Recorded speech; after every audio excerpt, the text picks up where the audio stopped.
ला हौला वला कुव्वता इल्ला बिल्लाहिल अलिय्यिल अज़ीम। अऊज़ु बिल्लाहि मिनश शैतानिर लाईनिर रजीम। बिस्मिल्लाहिर रहमानिर रहीम। अल्हम्दुलिल्लाहि रब्बिल आलमीन। अस्सलातु वस्सलामु अला सय्यिदिना व नबिय्यिना व हबीब क़ुलूबिना व तबीब नुफूसिना व शफ़ीअ ज़ुनूबिना जद्दिल हसन वल हुसैन बिल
क़ासिम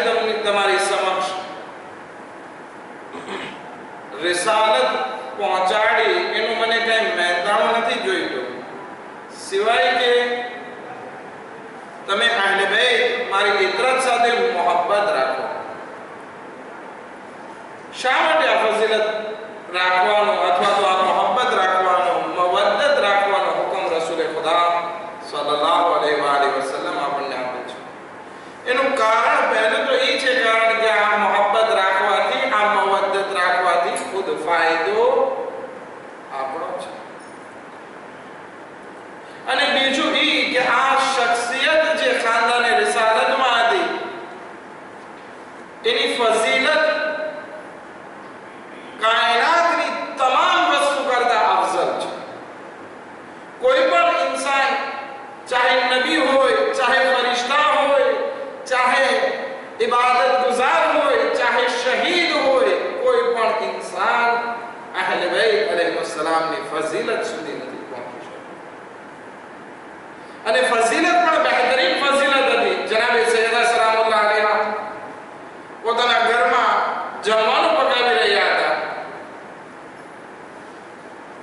रसूल खुदा की पत्नी आयशा घर में दाखिल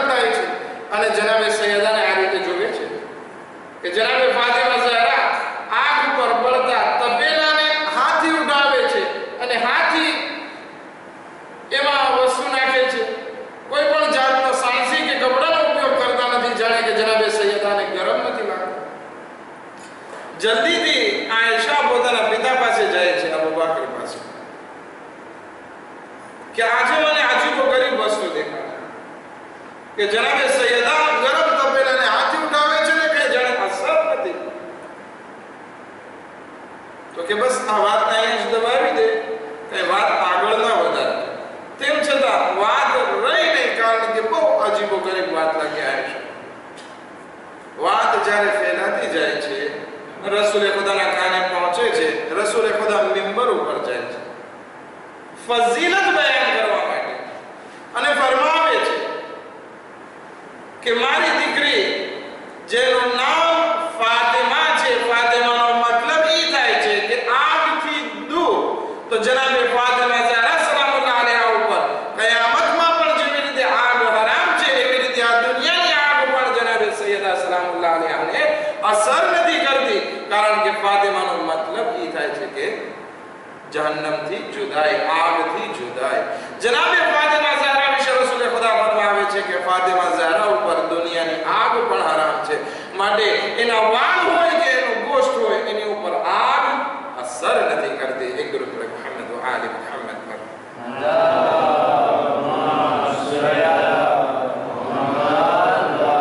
ઈ જનાબે સૈયદા સલામુલ્લાહ અલૈહા રસૂલે ખુદાની વફાત પછી એક મોટી જિમ્મેદારી સંભાળે છે કે જેનું નામ છે દિફાસ. કોનો દિફાસ કરે છે? મૌલાએ કાયનાત હઝરત અમીર અલ મુમિનીન અલી ઇબ્ન અબી તાલિબ અલૈહિ સલામ નો અને એમની ખિલાફત.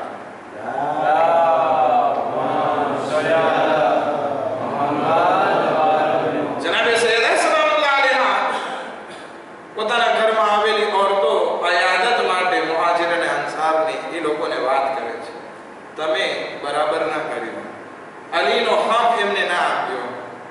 આ અલીનો હક હતો કે રસૂલે ખુદાએ અલીને ખલીફા બનાવ્યા હતા, તમે સકીફામાં જઈ અને બીજા કોઈને ખલીફા બનાવ્યા. અગર જો અલી ખલીફા બન્યા હોત તો આ હિદાયતના કારવાનને બહુ આરામથી લઈ જાત, હૌઝે કૌસર સુધી પહોંચાડત, મીઠું ઠંડુ ચોખ્ખું પાણી પીવડાવત, જે પાણીમાં કોઈ દિવસ કમી વાકી નથી.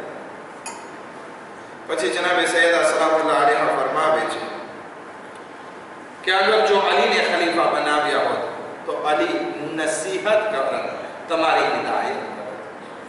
અને ફરમાવે છે વલમ યકુન યહદા મિન અલ-ઇના બિલ-ફાહિલ, કે અગર જો અલીને ખિલાફત આપવામાં આવી હોત તો અલી જે છે કોઈ દિવસ બૈતુલ માલથી પોતાની ઔલાદ માટે કોઈ દિવસ ભેગું ના કરે. આજે જમાનામાં બધા હુકુમતના ભૂખ્યા હોય છે, બસ મને હોદ્દો મળી જાય, મને ખુરશી મળી જાય. કારણ શું? મોટું કારણ એ હોય છે કે હું અગર જો મિનિસ્ટર, નેતા, પ્રેસિડન્ટ બની જાઉં, ગામની અને દેશની વાત થાય છે, અગર જો હું આ પ્રેસિડન્ટ બની જાઉં તો મારું ઘર ભરાઈ જાય, હું આયશો આરામથી જીવી શકું, મારી ઔલાદની જિંદગી સુધરી જાય, એવી વાત છે. પણ જનાબે ફાતિમા ઝહરા એ શરૂઆતમાં જ કહી દે છે અગર જો અલીને ખિલાફત આપવામાં આવ્યો તો અલી કોઈ દિવસ જે છે પોતાની ઔલાદ માટે દૌલત ભેગી ના કરે, સિવાય કે એક યતીમની પરવરિશ કરવા વાળો, એને કેટલો અધિકાર હોય છે યતીમના માલમાંથી લેવાનો. એક માણસ યતીમની પરવરિશ કરતો હોય, યતીમ પાસે માલ હોય તો એને કેટલો ખાવાનો અધિકાર છે? જેટલો એને ભૂખ લાગી હોય અને પેટ ભરાય એટલું. દાખલા તરીકે 1 રોટલી અથવા તો 1 ઘૂંટ પાણી કે જેનાથી એનો પ્યાસ બુઝાવી શકે, અગર કફીર. જનાબે સૈયદા સલામુલ્લાહ અલૈહા આ મિસાલને લઈને આવે છે. અલી ભેગું ના કરત, સિવાય કે એનું પેટ ભરવા માટે 1 રોટલી અને પ્યાસ બુઝાવવા માટે 1 ઘૂંટડું પાણી, એટલું જ અલી ભેગું કરત, બાકી કાંઈ શું ન ભેગું કરત. અને અલી અલૈહિસ્સલામે 25 વર્ષ પછી દેખાડી પણ દીધું કે જ્યારે ખિલાફત હાથમાં આવી તો અલી અલૈહિસ્સલામે કઈ ભેગું ના કર્યું. હતા કે એમનો ભાઈ જ્યારે આવે છે આકી કે મને બૈતુલ માલમાંથી આપો, મોલા તમે તો મારા ભાઈ છો, આગનો અંગારો દેખાડ્યો અને કીધું કે આ હાથમાં રાખ અને જો કે આની ગરમી તું કેટલી સહન કરી શકે એટલા પ્રમાણમાં હું તને આપું. હા છે આલી હુકુમત હાથમાં આવવા પછી પણ કઈ ભેગું ના કર્યું, પરંતુ હુકુમત 25 વર્ષ પછી આવી કે જ્યારે એક મોટી તબદીલી, એક ઇન્હિરાફ, એક ગુમરાહી સમાજમાં ફેલાઈ ગઈ હતી. અગર જો સમાજમાં ગુમરાહી ફેલાઈ જાય પછી બહુ મહેનત પડે. એક ઝાડ આપણે વાવ્યું હોય, દરખત આપણે ઉગાવ્યું હોય, અગર જો એ સીધું ઉગતું હોય અને પહેલેથી એની ચાવટ રાખવામાં આવે તો એ ઝાડ કોઈ દિવસ આડું નહીં જાય. પરંતુ જ્યારે એ ઝાડ આડું વયો ગયો અને પછી હવે આપણે એને સીધું કરવા બેસીએ પછી બહુ મહેનત છે. આ ઇસ્લામની હાલત પણ એવી જ થઈ. એવો ઇન્હિરાફ, ગુમરાહી ફેલાવી દેવામાં આવી આ 25 વર્ષ દરમિયાન કે પછી ઇમામ અલી અલૈહિસ્સલામને પણ બહુ મહેનત પડી. અને જ્યારે 25 વર્ષ પછી હુકુમત હાથમાં આવી અલી અલૈહિસ્સલામ, તો પણ શું 3 તો લડાઈ અલી અલૈહિસ્સલામની સામે રાખી દેવામાં આવી. જંગે જમલ, જંગે સિફીન, જંગે નહરવાન, અને છેલ્લે ઇમામ અલી અલૈહિસ્સલામને શહીદ કરી દેવામાં. અલી અલૈહિસ્સલામ, જનાબે સૈયદા સલામુલ્લાહ અલૈહા દેફાસમાં કહે છે કે અગર જો અલીને હુકુમત આપી હોત તો અલી અલૈહિસ્સલામ પોતા માટે માલે દુનિયામાંથી કઈ ભેગું ના કરત. જ્યારે કે આપણે ખલીફાઓને જોઈએ, ત્રીજા ખલીફા ઉસ્માન એટલી દોલતનો, એટલો બૈતુલ માલનો પૂરો ઉપયોગ કર્યો કે રસૂલ ખુદાની પત્ની આયશા આ બૈતુલ માલના ખરાબ ઉપયોગના કારણે કંટાળી અને મદીના છોડીને હજ કરવા માટે ચાલી જાય છે. તારીખ ગવાહ છે. અબુ મૂસા અશરી ઉસ્માનનો નજદીકનો હતો. એટલી દોલત આપી ઉસ્માને એને કે જ્યારે એના ઊંટ, એના શામો માલથી ભરીને જ્યારે ગામમાં દાખલ થતા હતા, માણસો બધા જોવા ઉભા રહે તો છેવટ સુધી ક્યાં સુધી ઊંટ છે એ દેખાતા નહોતા. અબ્દુર્રહમાન બિન ઔફ, ઉસ્માને એટલી દોલત આપી. આ અબ્દુર્રહમાન બિન ઔફ કોણ છે? રસૂલે ખુદાના જમાનામાં એક રોટલીના ફાફા હતા. એક રોટલી પણ ખાવા માટે એની પાસે નહીં હતી. પણ ઉસ્માને દોલતનો ઢગલો એટલો કરી દીધો પોતાના સ્વાર્થ માટે, પોતાને નજદીકના કારણે, કે જ્યારે અબ્દુર્રહમાન ઇબ્ન ઔફ મરે છે તો એના વારસામાં આ અબ્દુર્રહમાન બિન ઔફનો માલ તકસીમ કરવાનો હતો. તો એટલું સોનું અને જમીન હતી, એટલું સોનું એની પાસે હતું કે એ ગણી નહોતું શકાતું. એટલા સિક્કા હતા કે ગણી નહોતા શકાતા. માટે શું કરતા? એક તપેલું બકોલી લાવવામાં આવી અને ભરીને એક બકોલી તારી, એક બકોલી તારી, એક બકોલી તારી, એવી રીતે તકસીમ કરવામાં આવી. એટલી દોલત ભેગી કરવામાં આવી. અબુ સુફિયાન અને મુઆવિયા શું હતું એમની પાસે જ્યારે ફતેહ મક્કા થયું ત્યારે? કઈ નહીં, સામાન્ય હાલત હતી. પણ ઉસ્માનના જમાનામાં કેટલું ભેગું કર્યું. શામમાં હુકુમત બનાવી, એક મોટો પાલે બનાવી નાખ્યો. ખસરે ઝર્દ, યેલો હાઉસ અથવા ગ્રીન હાઉસ કહેવામાં આવે છે. આ બધું બૈતુલ માલના પૈસા. જનાબે સૈયદા સલામુલ્લાહ અલૈહા ઇશારો કરે છે મદીનાની ઓરતોને કે જો આ તમે બીજાને સોંપ્યું છે તો શું થવાનું છે તમારી સાથે? આ બૈતુલ માલનો લૂંટમાર થવાનો છે. મરવાન કોણ છે? મરવાન અને એના બાપને રસૂલે ખુદા સલ્લલ્લાહુ અલૈહિ વસલ્લમે મદીનાથી કાઢી મૂક્યા હતા. કારણ કે એટલી હરકતો ખરાબ હતી, રસૂલે ખુદાએ એને મદીનાથી કાઢી મૂક્યા. ત્રીજો ખલીફા ઉસ્માન આવે છે, બાપ દીકરા બંનેને બોલાવી લે છે. ખુલ્લે આમ રસૂલે ખુદાની મુખાલફત, કે જેને રસૂલે ખુદાએ કાઢ્યા હોય, ગામ બટો આપ્યો હોય, એને કેમ પાછા બોલાવે? ચાલો, પાછા બોલાવવાનું એટલે સુધી કાફી નથી, બલકે મરવાન સાથે ઉસ્માન પોતાની દીકરીની શાદી પણ કરાવે છે. અને એટલી દોલત આપે છે, એટલી દોલત આપે છે. હા છે, ખિલાફત ગસ્પ કરવાથી શું થવાનું છે એ જનાબે સૈયદા સલામુલ્લાહ અલૈહા બયાન કરે છે.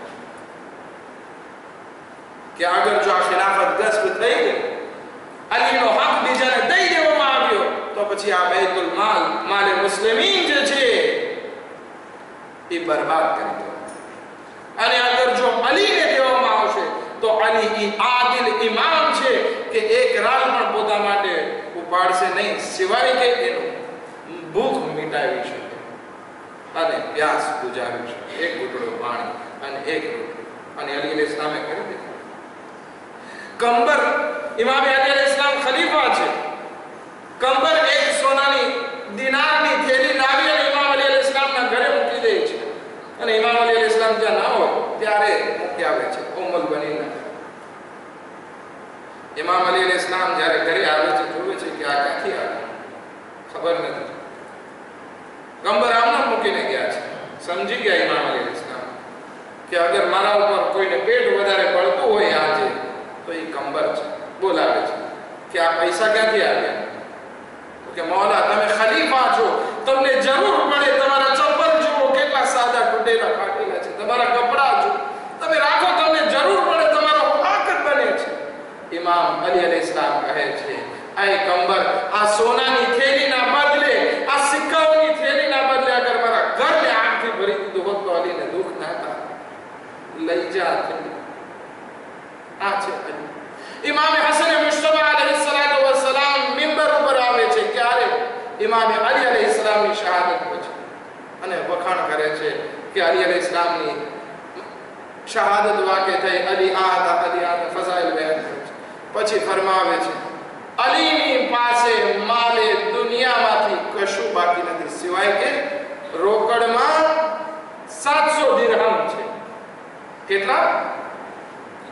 700 દિરહમ. અને એ પણ ઇમામ અલી અલૈહિસ સલામ ચાહતા હતા કે એક કનીઝ ખરીદે અને રાહે ખુદામાં આઝાદ કરે, પણ આ વાક્યો પેશ આવ્યો ને અલી ના કરી શકે. અલી અલૈહિસ સલામે શું કર્યું આ 25 વર્ષ દરમિયાન? ઝાડ ઉગાવ્યા, કુવા ખોદ્યા. કુવા ખોદી કેટલા ઇમામ અલી અલૈહિસ સલામના ખોદેલા, પોતાના હાથથી ખોદેલા કુવા છે. અને જ્યારે એમાંથી પાણી નીકળતું સારું પાણી હોય તો કહે છે કે આ હાજીઓ માટે વકફ છે. આ છે કે જનાબે સૈયદા સલામુલ્લાહ અલૈહા કહીને ગયા, અગર જો અલીને હુકુમત દેવામાં આવે, ખિલાફત દેવામાં આવે તો અલી બૈતુલ માલનો ખરાબ મસરફ નહીં કરે. અલીની ઝાત ઈ ઝાત છે કે પોતાનો પર્સનલ માલ હોય ઈ રાહે ખુદામાં લૂંટાવવા વાળા છે, પણ જ્યારે બૈતુલ માલની વાત આવે તો રાલનો હિસાબ માંગવા વાળા છે. આપણે વિચાર કે આપણી પાસે અત્યારે જે મસ્જિદ છે, ઇમામ બારગાહ છે, એ એક જાતનો બૈતુલ માલ છે. ફોન ચાર્જ કરવાથી લઈ, બત્તી બાળવાથી લઈ, પાણી વાપરવાથી લઈ, બધું ધ્યાન રાખવાનું છે કે આપણો મૌલા કેવી રીતે ઉપયોગમાં લેતો અને આપણે શું કર્યું છે. જનાબે સૈયદા સલામુલ્લાહ અલૈહા આ વસ્તુ બયાન કરી છે.